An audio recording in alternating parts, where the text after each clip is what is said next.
May naisip na hack ang isang netizen para makaiwas sa panlilimos ang mga nakilala niyang batang lansangan. Pusuan na yan sa report ni Sandra Aguinaldo. Habang nakatambay sa isang cafe ang grupo ni Benj Pakibot, lumapit sa kanila ang mga batang nanghihingi ng barya. Ganito gawin mo, boy, para hindi ka nangingi sa amin ng pera. Sa halip na bigyan ng pera, ang kanilang ibinigay, 2 pirasong tinapay. Ang bili namin dito, 12 pesos isa. Ngayon, ibenta mo dito sa lahat ng nakaupo. Ibenta mo ng 20 para maging pera.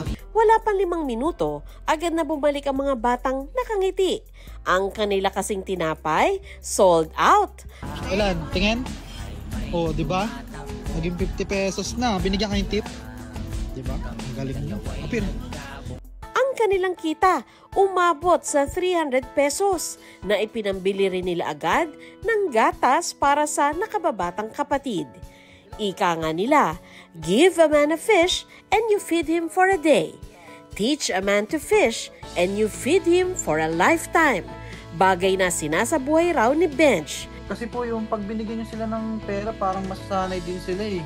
Kumbaga parang walang patutunguhan yung ibibigay mo sa kanila, parang pang isang araw lang eh. At least kapag tinuruan mo sila kung paano magbenta, kung paano mangisda, habang buhay nilang tatatak sa isip nila kung paano kumita ng pera.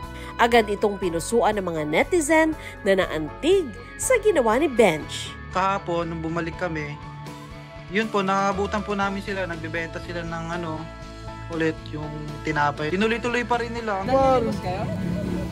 Apir. Sandra Aguinaldo nagbabalita para sa GMA Integrated News.